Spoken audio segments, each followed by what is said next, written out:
The late Charlie Kirk was a very bright guy who invited people to talk with him. He shared his political opinions, but he also discussed Christianity. In one encounter, he talks with a young man who asks him some questions about the Bible. Let's take a look. Are you a Christian by any chance? Very, very much so. Like, why is that exactly? Jesus saved my life. I'm a sinner, gave my life to Christ, most important decision I ever made. So you believe the Bible is real? Yes, I believe the Bible is true and real. Yeah. Why is that? Well, I could give you the technical answer. There's never been an archaeological discovery that has contradicted the truth of the Bible. So I'm cautious with claims like this one.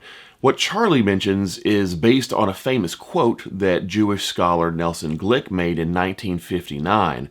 While it is true that many archaeological discoveries have confirmed or illuminated biblical details, claiming that none have ever contradicted the Bible could be seen by some as an oversimplification. There have been many times where archaeological discoveries have challenged traditional interpretations of the text or given believers something to think about. Like any kind of information, archaeological evidence has to be interpreted. Sometimes we get it right, other times we're not sure and there's a lot of debate. And most of the time, the evidence is fragmentary, so we have to be very careful about what conclusions we draw and what hills we're going to die on. But generally speaking, yes, archaeology does confirm the Bible.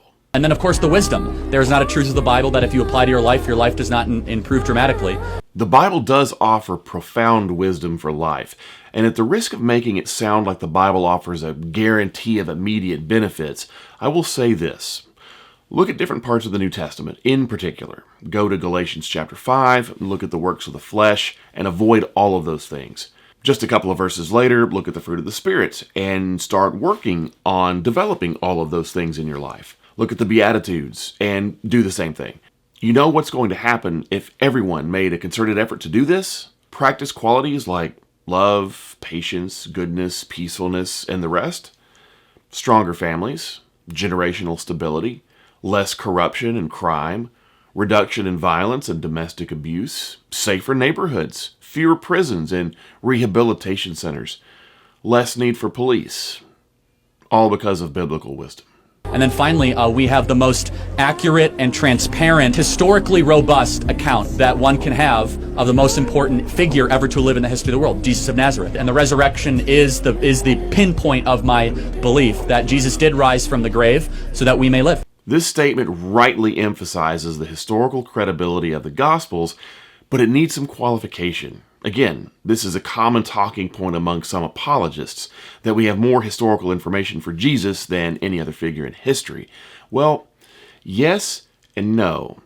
Our historical data for Jesus isn't as robust as we would like, but the Gospels are credible. And I will say that people who try to discredit them as historical sources usually don't understand very well how historical documentation works, nor do they understand the role of bias in history writing. Critics frequently try to dismiss the Gospels as biased documents, but they fail to realize that every writer, no matter who they are, is biased. There is no such thing as a perfectly unbiased author. Having a bias doesn't mean that you're wrong. It just means you have a particular angle or a specific goal you're trying to accomplish with your writing. All written works, even the Gospels, are biased. What makes Christian mythology real? So that's not mythology, but that is theology. For the usual definitions of mythology, this is correct. Theology and mythology are two very different things, unless you have some niche definition like mythology is a story with supernatural elements, which is so vague as to not be very helpful. Mythology is often a pre-scientific way to understand and explain the natural world. Theology is a reflection on divine revelation and human belief, and this is what we find in the New Testament. If Genesis 1:1 and the resurrection is true, anything in the Bible is possible. Hey, Charlie's right about this one too. If there is a God, and this God is responsible for the creation of the universe, nothing is really impossible. You're looking at the greatest miracle. The greatest miracle is creation. If you define greatest in the sense of the universal scope of the act, then I think the answer is yes, I agree. I think this is how Charlie means it.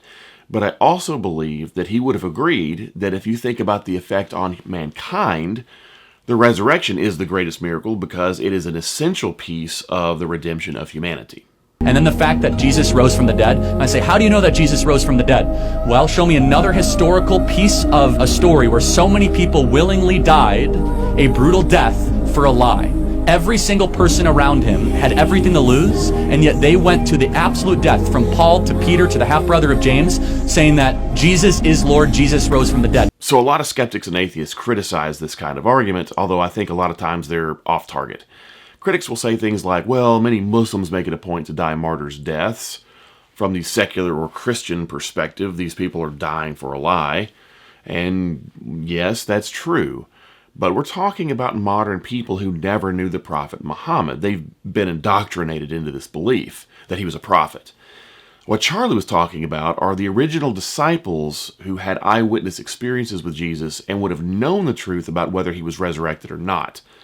That would be the height of utter stupidity for an entire group of people to choose a life of unnecessary hardship and death for what they knew to be false. That's why the deaths of the original disciples are very different from the deaths of modern-day martyrs.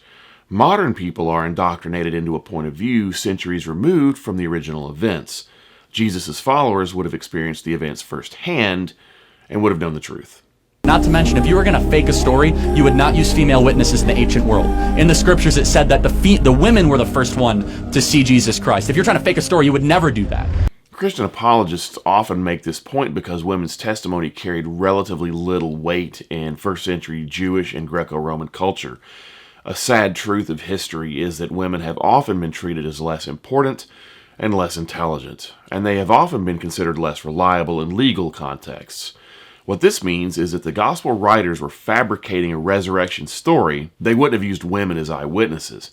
They would have used someone else in the attempt to make their case more persuasive. They would have chosen one of the most important disciples to satisfy the in crowd, or possibly some figure without a vested interest in the Jesus movement to make it look like even hostile witnesses confirm the resurrection. They wouldn't have chosen women unless that really happened.